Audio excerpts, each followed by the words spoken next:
Champions trophy में आज भारत अपना पहला मैच खेलेगा।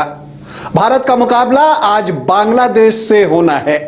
भारत अपने अभियान की शुरुआत जीत के साथ करना चाहेगा, लेकिन बांग्लादेश की टीम दूसरी तरफ उलटफेर के लिए बेसब्र हो रही है। तो 2 बार की आईसीसी चैंपियंस ट्रॉफी की चैंपियन टीम भारत और अनप्रिडिक्टेबल अंडरडॉग्स बांग्लादेश की टीम के बीच जो मुकाबला होगा, उसमें किस टीम का पलड़ा रहेगा भारी और कौन सी टीम मारेगी बाजी, इसी पर आपसे चर्चा करूंगा।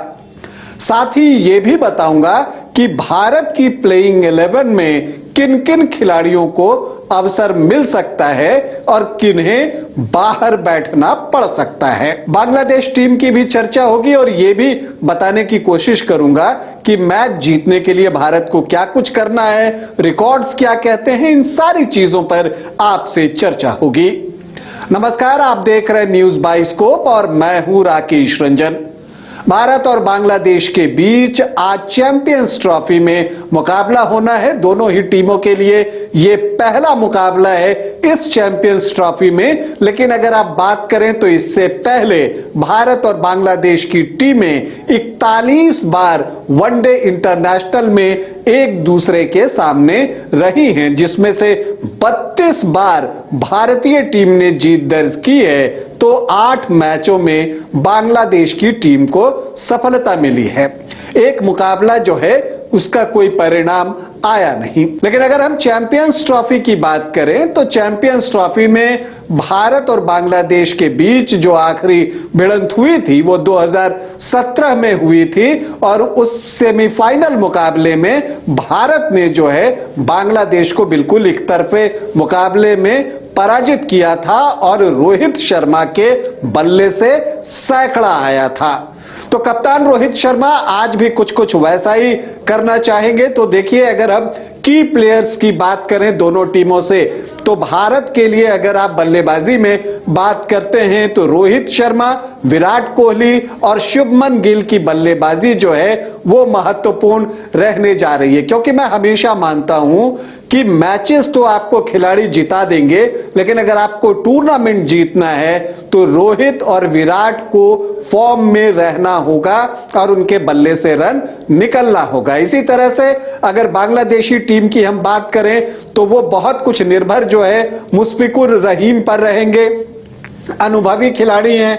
भारत के खिलाफ उन्होंने वनडे इंटरनेशनल में बांग्लादेश के लिए सबसे ज्यादा रन बनाए हैं। इसके अलावा जो कप्तान शांतो हैं उन पर भी टीम को बहुत भरोसा है और मेहदी हसन मिराज एक ऑलराउंडर के रूप में बांग्लादेश के लिए की प्लेयर साबित हो सकते हैं। अगर हम ये देखें कि दुबई में भारतीय खिलाड़ियों का प्रदर्शन कैसा रहा है और टीम का प्रदर्शन कैसा रहा है, तो दुबई में भारतीय टीम ने जो है अब तक 6 वनडे इंटरनेशनल खेले हैं, जिसमें 5 में उसे जीत मिली है और 1 मैच टाई हुआ था। रोहित शर्मा ने वहां सबसे ज्यादा 300 से ज्यादा रन बनाए हैं 105 की औसत से। तो कुलदीप यादव सबसे सफल गेंदबाज रहे हैं, उन्होंने 10 विकेट लिए हैं और best bowling figure Ravindra Jadeja का रहा है 29 रन देकर 4 विकेट। और ये खास बात है कि जो जडेजा का ये प्रदर्शन है वो बांग्लादेश के खिलाफ ही आया था।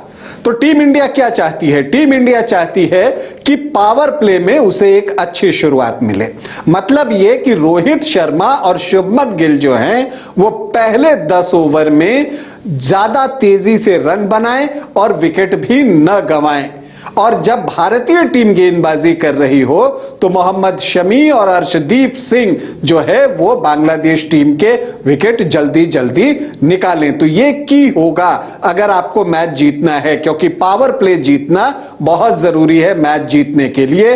लेकिन चूंकि ये वनडे इंटरनेशनल है और इसमें जो गेम होता है वो थोड़ा लंबा होता है, 50 ओवरों का होता है, तो यहां पर जो बीच के ओवर्स हैं वहां गेम को चलाना एक बड़ी जो है बात होती है और वो एक आर्ट है। और मुझे लगता है इसमें भारतीय टीम बांग्लादेश के ऊपर 20 पड़ती हुई दिखती है।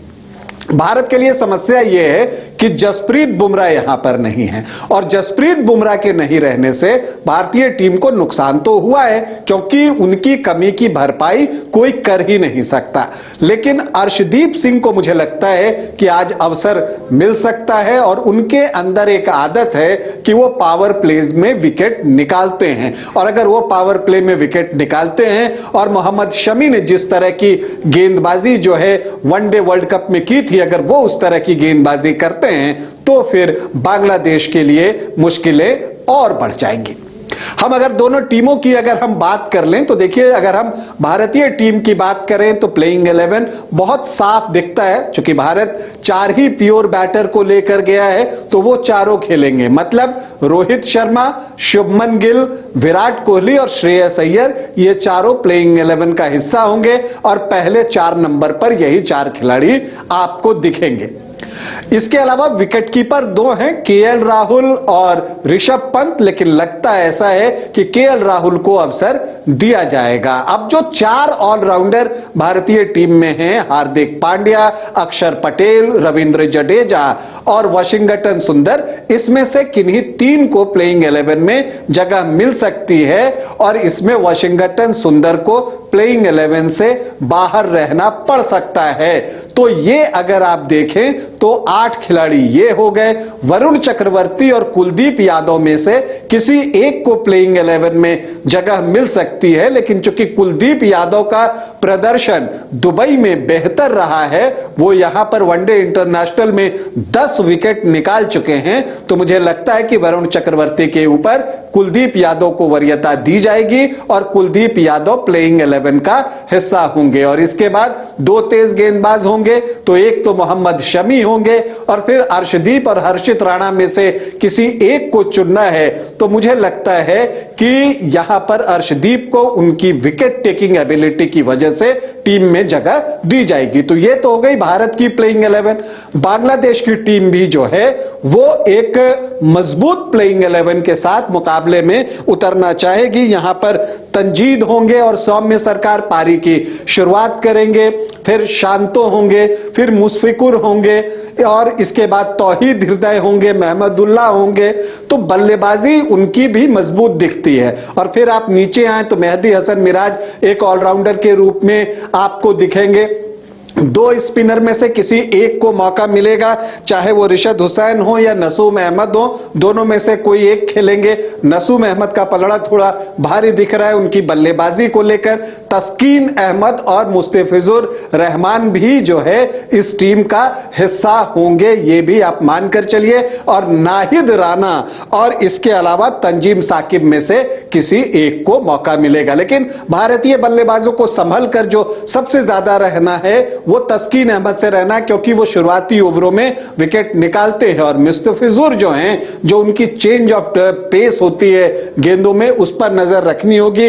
वो लेफ्ट हैंडर बॉलर हैं और वो कई बार जो है स्लोअर गेंदें डालते हैं और उनको रीड करना बहुत मुश्किल होता है। वो कई बार उंगलियों में फंसाकर डाल देते हैं या वो रोटेशन के साथ जो है वो गेंदों को डालते हैं, तो उनसे बचकर रहने की जरूरत होगी। लेकिन अगर आप देखें और दोनों टीमों की अगर आप बात करें तो यहां पर आपको जो पलड़ा है वो भारतीय टीम का भारी दिखता है। अगर भारतीय टीम जीतती है तो वो फेवरेट है, इसलिए जीतती है, और अगर बांग्लादेश जीतता है तो उसे उलटफेर कहा जा सकता है। लेकिन चैंपियंस ट्रॉफी जहां की हर मैच महत्वपूर्ण है, कहने को ये लीग है लेकिन हर मैच जीतना टीम के लिए जरूरी है, तो मुझे लगता है कि भारतीय टीम आज के मुकाबले को जीतकर पूरे अंक अर्जित करना चाहेगी, ताकि जब 23 तारीख को उसका मुकाबला पाकिस्तान से हो तो उसके पास वो सारा कॉन्फिडेंस हो। टीम इंडिया को आज के मैच के लिए हमारी ढेरों शुभकामनाएं। अभी आपसे अनुमति चाहूंगा, इजाजत दें, नमस्कार। विश्व स्तरीय मेडिकल सुविधाओं से युक्त रांची का देवनिका हॉस्पिटल, जहां है neonatal ICU, burn intensive care unit, modular operation theatre, 24/7 emergency trauma service, multi disciplinary ICUs, emergency care, MRI, CT scan, advance cath lab, fully automated path lab, echo, ultrasound, ultra modular patient beds और pharmacy. Devnika hospital and research centre, किफायती दर पर विश्व स्तरीय इलाज, ancillary Chowk, Tupudana industrial area, Ranchi. 5 राज्य, 61 शहर, 150 project और एक वास्तु विहार। नई सोच, नया घर। बनाए रखिए अपना प्यार, सेवा में है वास्तु विहार।